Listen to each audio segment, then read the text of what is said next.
Welcome back to the Sales Pulse podcast, where it is our mission to restore the art of selling one clear, curious conversation at a time. It's something we think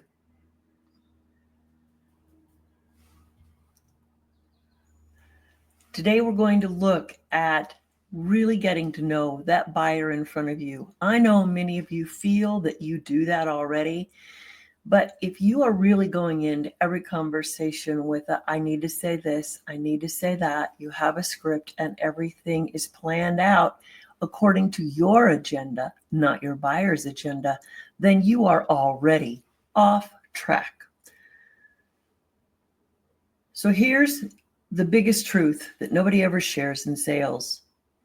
You don't have to have all the right answers. You have to have the best conversation, the one in which the buyer feels like they participate, the one in which the buyer feels like they can ask questions safely, the one in which the buyer is free from judgment.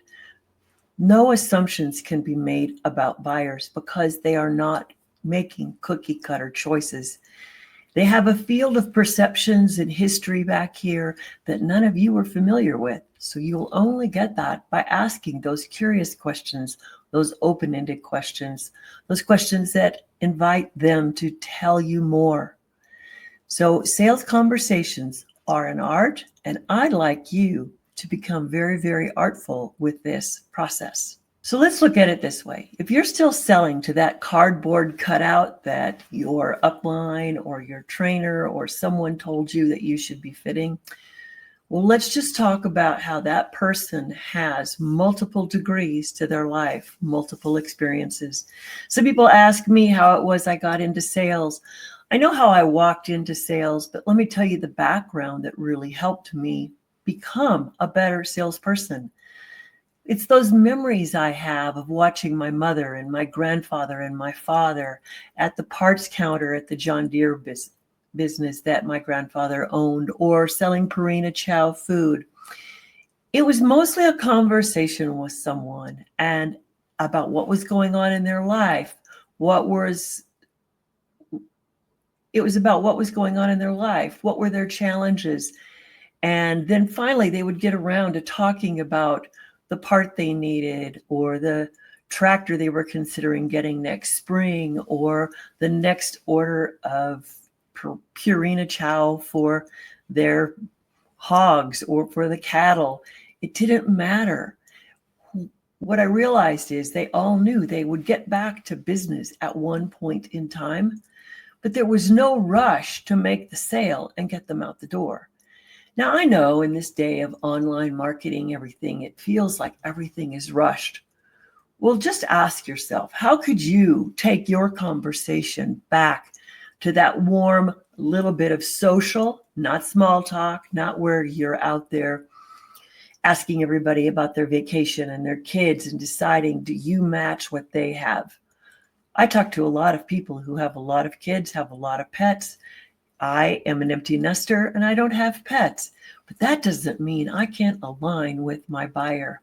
What you really want to do is to set up a space of discovery for the buyer. So first, you're going to have to ask the buyer simple things like, what prompted you to show up today? What prompted you to connect with me? Because on some level, there's an urgency or a timing need that prompted them to get in touch today. Now, that doesn't mean because they have a deadline that they might share with you that they're going to rush into their decision. So don't make any assumptions at that point. Ask them to tell you more. You're going to hear the story that they've not told anyone yet. They're going to probably bail out every thought they have in their head about why they need this, why they're considering this, their doubts. So all of that allows you to frame your next conversation, and you can ditch your pitch and you can speak directly to just those things that they need. You don't have to have a script. You'll go, oh, okay, so I should talk about this aspect of my product or this aspect of my product. It doesn't sound like they need any of the other. I might throw some of that in at the end of the conversation, but I won't do it now. What you want that buyer to do is to tell you what's important to them. And when they tell you that, don't discount it according to what you've already practiced. Play only to what it is they give you. That's why I say you can have one clear, curious conversation at a time because you're only curious about the person in front of you. Now, we've all heard that psychology of presence. If you are present for your buyer will be more invested in what you have to say. It's a simple rule. However, many of you do not know how to measure that you are present for someone. Well, you are present as long as you don't have any side conversations going on in your head like, what should I say next? Or I wonder what they mean. If you wonder what they mean, ask them what they mean. Include them. You are standing in front of another person having a conversation, and you are not supposed to have all the answers because that isn't how it works. So that's why people give you scripts. That's why people do pitches. Those are the marketing arm of what you are now trying to close as a sale. So you want to leave marketing behind and step into sales.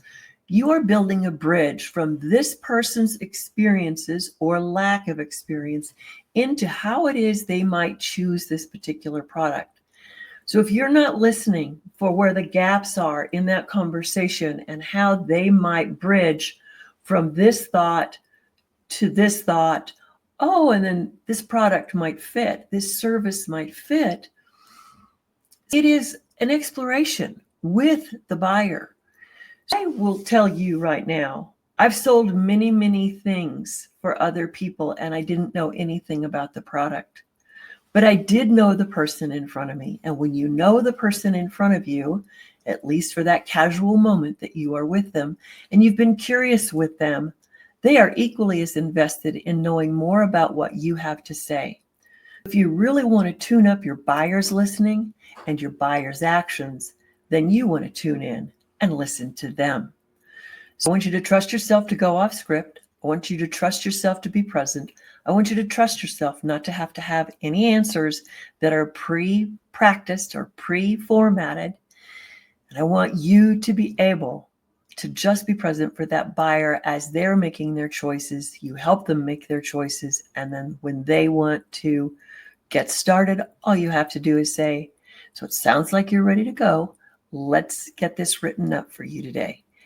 Now, we'll talk later about some of those situations in which they might have a little pushback, but I don't want you to ever hear objections. And that is going to be another thing that I will share with you. So what you want to do is see your buyer, know your buyer, and then trust yourself to be with that buyer and create one clear, curious conversation with each buyer. Join me every Tuesday for the Sales Pulse podcast. Be sure to leave your comments. Let me know what you're thinking. If you have questions, your questions will get answered in the next podcast. Talk to you soon.